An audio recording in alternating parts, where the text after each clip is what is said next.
Gaza में 21 महीने से युद्ध लगातार चल रहा है, लेकिन इस युद्ध के बाद जो आंकड़े हैं वो विनाश को दिखाने के लिए काफी हैं।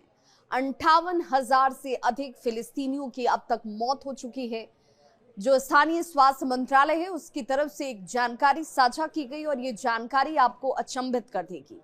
कैसे युद्ध के दौरान इंसानियत मरती है, कैसे युद्ध के दौरान इंसानी जान की कोई कीमत नहीं होती और कैसे युद्ध के दौरान विकास करने वाले राष्ट्र उनका विकास अवरुद्ध हो जाता है।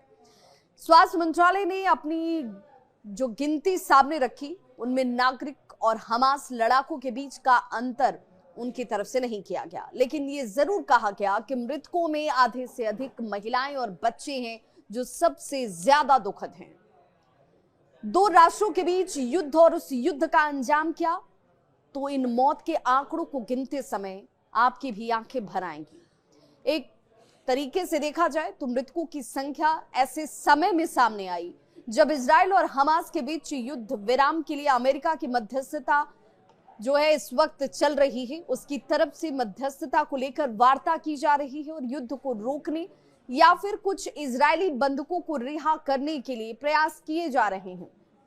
हालांकि इस बातचीत में सफलता कितनी मिलती है ये देखना होगा, क्योंकि अभी तक इसे लेकर कोई सकारात्मक पहल होती हुई नजर नहीं आती। इजरायली प्रधानमंत्री बेंजामिन नेतन्याहू पिछले हफ्ते ही अमेरिका के डोनाल्ड ट्रंप प्रशासन के साथ समझौते पर चर्चा करने के लिए वॉशिंगटन पहुंचे जरूर थे, लेकिन युद्ध विराम के दौरान इजरायली सैनिकों की तैनाती को लेकर एक नया पेच ही सामने आ गया, जिसने एक नए समझौते की जो व्यवहार्यता होती है उस पर ही सवाल खड़े कर दिए। इजराइल का यह कहना है कि यह युद्ध तभी समाप्त किया जाएगा जब हमास आत्मसमर्पण कर दे, उसकी तरफ से यानी हथियार डाल दिया जाए, निर्वासन में चला जाए। हालांकि हमास ऐसा करने से सीधे तौर पर इनकार करता है। हमास का यह कहना है कि युद्ध समाप्त करने और इजरायली सेना की पूरी तरह से वापसी के बदले में 50 बंधकों को रिहा करने को वो तैयार है, जिनमें से आधे से भी कम जीवित बताए जाते हैं। फिलिस्तीनी स्वास्थ्य मंत्रालय के आंकड़ों को देखकर किसी को भी डर लग सकता है। यह भी जरूर कहा गया कि गाजा में युद्ध के दौरान इजराइल के कब्जे वाले पश्चिमी तट में हिंसा इस वक्त बढ़ी है, जहां रविवार को 2 फिलिस्तीनियों का अंतिम संस्कार किया गया। इनमें फिलिस्तीनी अमेरिकी सैफुल्लाह मुस्लेट भी शामिल था, जो इजरायलियों के एक हमले में मारा गया। और गाजा में मध्य गाजा के अल अवदा अस्पताल के अधिकारियों ने यहां तक कहा कि इजरायली हमले के बाद नुसेरात में एक जल संग्रहण केंद्र पर 10 शव बरामद किए गए। अस्पताल ने यह भी कहा कि मृतकों में 6 बच्चे शामिल हैं।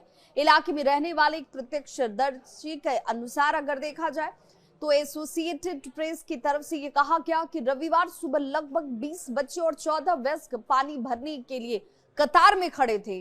उन्होंने कहा कि जब हमला हुआ तो कुछ लोग भाग निकले, जबकि कुछ जमीन पर गिर गए। इनमें गंभीर रूप से घायल लोग भी शामिल थे। लोग फिलिस्तीनी इलाके से पानी लाने के लिए लगभग 2 किलोमीटर पैदल चलते हैं।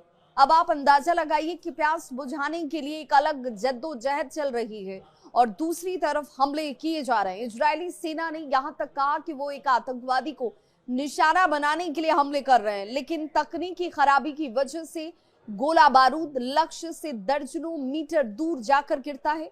घटना की जांच इस वक्त भी जारी है और इसके अलावा स्वास्थ्य अधिकारियों के आंकड़े ये बताते हैं कि रविवार दोपहर मध्य गाजा शहर में सड़क पर चल रहे नागरिकों के एक समूह पर इजरायली हमला हुआ और 11 लोग अपनी जान गंवा देते हैं। लगभग 30 लोग घायल बताए गए। गाजा स्वास्थ्य मंत्रालय का आंकड़ा ये भी कहता है कि सामान्य सर्जरी और लेप्रोस्कोपिक सर्जरी के विशेषज्ञ डॉक्टर अहमद कंदील इस हमले में मारे गए हैं और मरने वालों में उनका भी आंकड़ा शामिल है। जहीर अल वाहिदी ने एपी को बताया कि जब हमला हुआ तब कंदील अल अहरी अरब बैप्टिस्ट अस्पताल जा रही थी। अल वाहिदी के अनुसार सभी शवों और घायलों को अल अहली अस्पताल ले जाया गया, लेकिन इन आंकड़ों को देखने और सुनने के बाद सभी को एक सवाल जरूर इस वक्त परेशान कर रहा होगा कि क्या गाजा और हमास का 21 महीने से चलता आ रहा ये युद्ध कभी समाप्त होगा, और क्या जिसके लिए युद्ध लड़ा जा रहा है उन लोगों के हितों से बढ़कर है क्या ये युद्ध?